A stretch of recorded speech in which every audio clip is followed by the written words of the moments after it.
고액 단기 알바나 외근 직원으로 채용 지원을 했다가 부주의였다 하더라도 본의 아니게 보이스피싱 전달책이나 수거책으로 전기통신 금융사기 공범으로 연루되는 경우가 있습니다. 여기서 수거책이나 전달책은 보이스피싱 현금 수거책, 전달책, 송금책, 인출책, 중간책으로도 호칭되기도 하며 개별 사건마다 사건 경위는 다를 수 있으나 큰 틀에서 본다면 날마다 다른 장소로 출장을 다니면서 누군가를 만나 현금을 받아오는 일을 하게 되는 사례입니다. 사실 난 알바생에 불과한데 최소 몇백만 원, 많게는 몇천만 원 이상의 현금이 들어있는 봉투나 쇼핑백을 건네받는 심부름을 하게 되면 누구든 의아하거나 찜찜한 느낌이 들게 될 수밖에 없습니다. 나를 고용한 회사라는 곳에서는 절대 불법은 아니니 걱정 말라고 안내했겠으나 회사 사무실에도 가본 적 없고 다른 직원들과 만나본 적도 없는 알바생일 뿐인 나에게 소위 먹튀 위험을 무릅쓰고 거액의 현찰 심부름을 시키기 때문일 것입니다. 사실 뒤늦게 아차 싶어 내용을 알고 보면 이런 식의 알바는 100% 보이스피싱 현금 전달책이나 수거책으로 대면 편취 사기 범행에 직접 가담한 경우라고 볼 수 있습니다.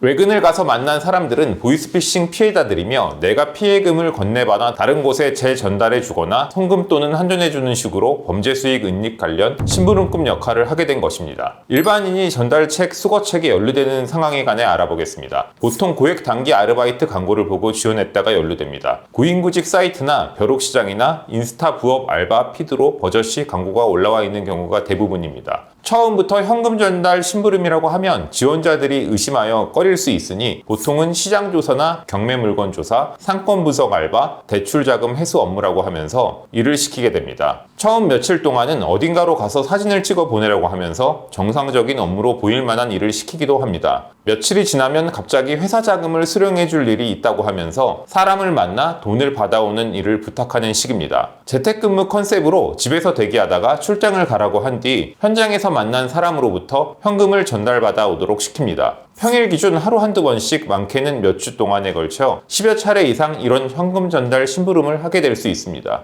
그럼 어떤 제명으로 처벌되며 처벌 수위는 어느 정도가 될까요? 앞으로 처벌 수위가 높아질 수 있을까요? 보이스피싱 현금 수거책이나 전달책 역할을 하다가 검거되면 경찰 조사는 물론이고 검찰청 조사도 받은 후 기소되면 재판에 피고인 신분으로 출석해야 합니다. 경우에 따라서는 수사초반부에 현장에서 검거된 후 바로 구속영장이 발부되어 구치소에 수감될 수도 있습니다. 일단 경찰, 검찰 수사 과정에서는 대면 편취 사기 공범으로 사기죄 피의자로 수사를 받게 되지만 이후 기소되어 재판에 회부될 때에는 전기통신 금융사기 피해 방지 및 피해금 환급에 관한 특별법, 통신사기 피해 환급법 위반 혐의가 적용됩니다. 통신사기 피해 환급법이 2023년 11월 개정되어 보이스피싱 전달책이나 수거책에까지 적용될 수 있게 되었기 때문입니다. 통신사기 피해 환급법은 사기죄 중에서도 보이스피싱 가담자에게 가중처벌시키기 위한 특별법 규정이라 볼 수 있으며 1년 이상의 징역이나 범죄 수익의 3배 내지 5배 수준의 벌금형을 법정형으로 규정하고 있습니다. 상습 가담자에 대해서는 형의 2분의 1을 가중할 수 있다는 규정도 따로 두고 있습니다. 실무상 통신사기 피해 환급법 위반 전달책이나 수거책으로 형사재판에 넘겨지면 징역 5년 이상, 많게는 7년 수준의 형을 구형합니다. 피해자 중 대다수와 합의되었다거나 피해 변제가 되었다면 모를까 징역 2년, 3년 정도의 실형이 선고될 때가 대부분입니다. 피해자 수가 적고 피해액이 적어야 그나마 징역 1년 전후의 실형이 나올 수 있을 정도입니다. 더해 최근에는 대법원에서 보이스피싱이나 전세사기와 같은 서민 대상 사기 범죄에 대한 형사처벌 수준을 높이는 양형 기준 강화 작업을 개시하였다고 합니다. 만약 대법원 양형위원회에서 보이스피싱 양형 기준을 보다 높여 각급 법원에 보낸다면 앞으로는 보이스피싱 처벌 수위는 훨씬 상향될 가능성이 높습니다.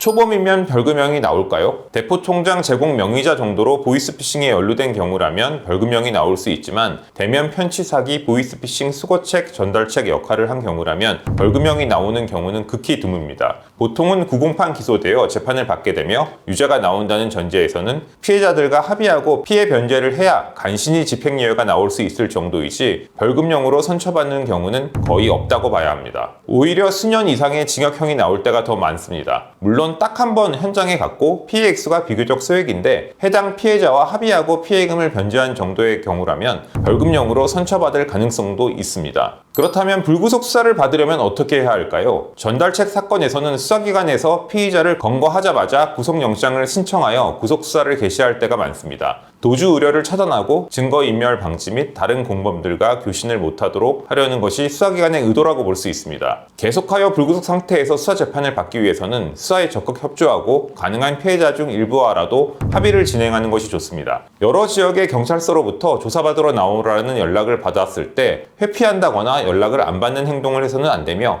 혐의 사실 인정 여부와는 무관하게 여건이 허락한다면 피해자 중 일부에게는 피해액을 변제하고 처벌불원 합의서를 받아들 필요가 있습니다. 물론 보이스피싱 변호사를 선임한다면 로펌에서 이런 절차에 관해 상세히 안내드리고 시점별로 적절한 조력이 가능할 수 있습니다. 이런 대응을 한다면 큰 변수가 없는 한 대략 석 달 이상 길게는 반년 가까이 진행될 수사 및 재판 과정에서 불구속 상태에서 혐의 대응이 가능할 수 있습니다. 보이스피싱 수거책, 전달책 사건에 연루되었다면 법무법인 은우에 연락 주시기 바랍니다.